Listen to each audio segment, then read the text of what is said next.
The next morning, the brothers came with a request they had already agreed upon. They asked their father to let Yusuf go with them, to play, to travel, to spend the day as brothers in the open desert. They spoke with confidence, assuring him that Yusuf would be safe in their care. But before an answer was given, a father's heart hesitated. Their father listened carefully to every word. He knew they wanted Yusuf to go with him into the open desert, but the thought of letting him out of his sight troubled him. He admitted the fear he could not hide. He worried that while they were distracted, a wolf might attack Yusuf. It was a fear born from love, and a feeling he could not ignore. The brothers answered immediately. They assured their father that Yusuf would not face any danger while they were with him. How could a wolf harm him, they asked, when they were many and strong? They promised to protect him. They spoke with confidence, and little by little, their father began to lower his guard. After their repeated assurances, permission was finally given. Yusuf prepared to leave with his brothers. It seemed like an ordinary day, a journey into the desert, a chance for brothers to spend time together. No one could see what lay ahead, and Yusuf walked forward without fear. They left the settlement behind them. The desert stretched endlessly ahead. At first, everything appeared normal. The brothers walked beside Yusuf as they always had. But the farther they traveled from home, the more the atmosphere around him began to change. The laughter faded. The conversations grew shorter. Yusuf began to notice that something was different. The warmth he had felt at the beginning of the journey was disappearing. The farther they moved into the desert, the more unfamiliar his brothers seemed. They had gone too far to turn back quickly. Home was no longer within sight. Yusuf looked around, expecting familiar smiles. Instead, he found silence. The brothers who had promised to protect him now stood before him with unreadable faces. And for the first time, he realized he was alone. Then Yusuf saw it, an old well hidden in the wilderness. He did not understand why they had stopped there. No games, no laughter, only silence. And in that terrible moment, the truth finally revealed itself. Without warning, everything changed. The brothers carried out the decision they had made. Yusuf pleaded with them, unable to understand how those he trusted most could abandon him. Then, surrounded by darkness and stone, he found himself at the bottom of the well. Alone, far from home, far from everyone he loved. In the darkness of the well, Yusuf was completely alone. No father, no brothers, no path back home. But Allah did not abandon him. A promise reached Yusuf's heart. One day, he would remind his brothers of what they had done, while they would not even recognize him. And hope returned where despair had tried to settle. As night fell, the brothers returned home. They came weeping before their father. They claimed they had left Yusuf behind for only a moment. And when they returned, they said a wolf had taken him. In their hands they carried his shirt, a story prepared long before they arrived. Their father took Yusuf's shirt into his hands. He listened to their story. Then he looked again at the garment before him. The shirt was stained with blood, yet it was untouched. No tears, no marks from any attack. He understood that this was not the truth. But instead of accusing them, he placed his trust in Allah and prepared himself for a sorrow unlike any he had known before. The pain was real. The loss was overwhelming. Yet Yaqub chose patience over despair. He said that beautiful patience was all that remained for him. He turned to Allah for strength, because even when people fail us, Allah never abandons those who trust in Him. Days passed. The desert remained silent. Then a traveling caravan approached the old well. They stopped to draw water before continuing their journey. Unaware of what awaited them below, they lowered their bucket into the darkness, and destiny began to move once again. The man pulling the bucket froze in disbelief.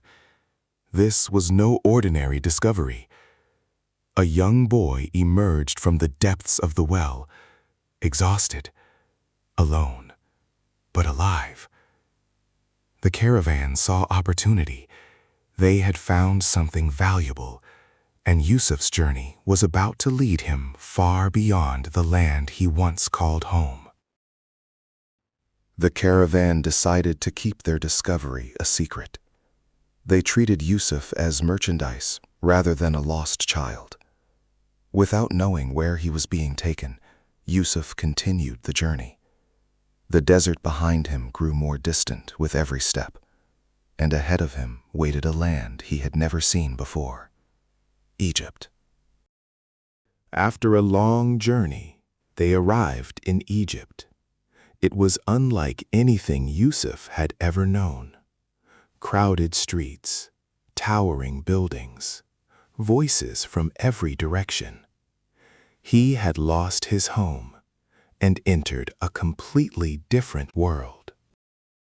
The people who brought Yusuf to Egypt sold him quickly, not for a great fortune, not as someone precious, only for a small number of silver coins. To them, he was merely a transaction. They had no idea who this young boy would one day become. The man who purchased Yusuf saw something different in him. He instructed his household to treat the boy with kindness.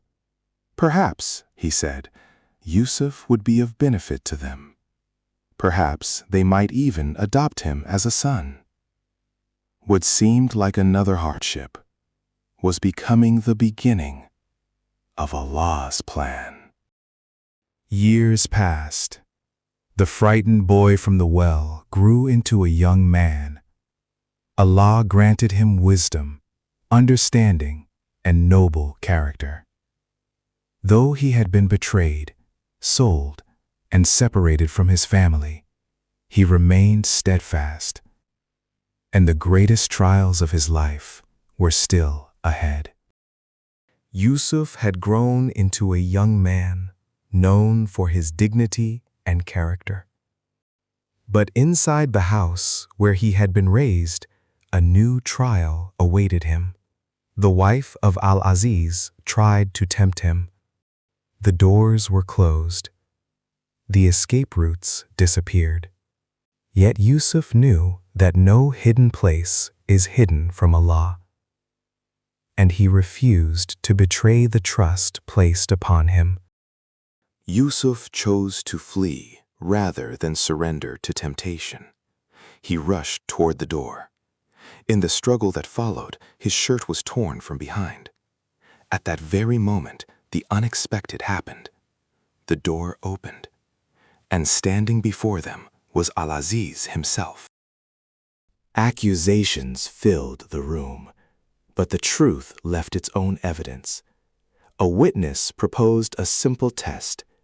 If Yusuf's shirt had been torn from the front, he would be guilty. But if it had been torn from the back, it would prove that he had been fleeing. The evidence spoke for itself. Yusuf was innocent. The story did not remain inside the palace. Soon, whispers spread throughout the city. People spoke about the wife of Al-Aziz and the young man in her house. The rumors grew stronger with each passing day, and, determined to defend her reputation, she decided to gather the women of Egypt herself.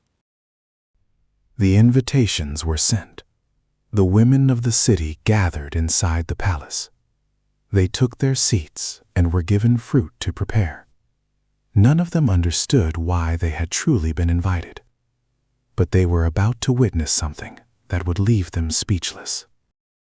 When Yusuf entered the room, the women fell silent. They were overwhelmed by what they saw.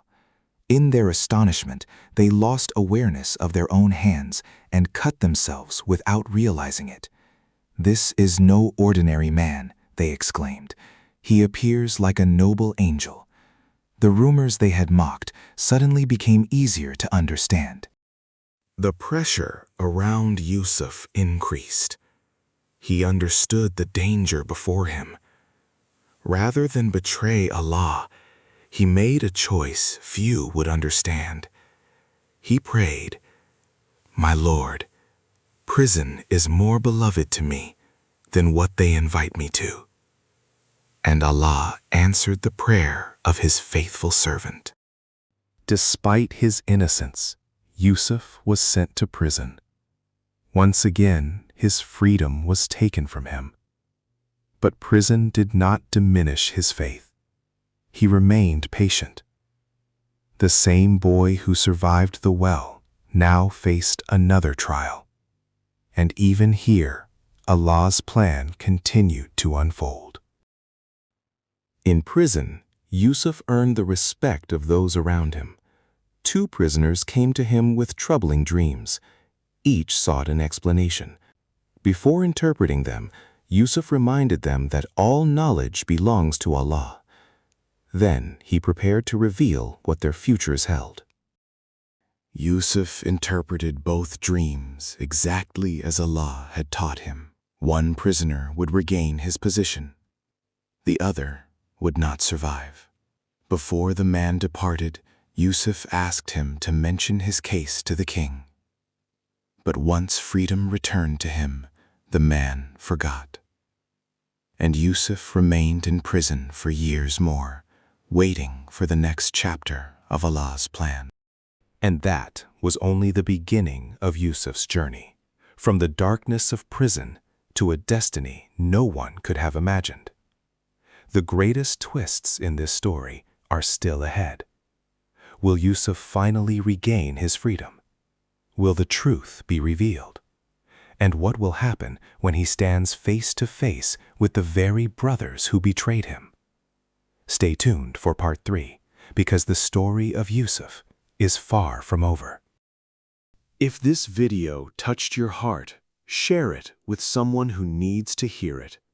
Sadaqah Jariyah starts with a single share. Subscribe to the channel so you don't miss the next reminder, and leave a comment. Which sign of Allah amazes you the most? May Allah guide us all. Assalamu alaikum.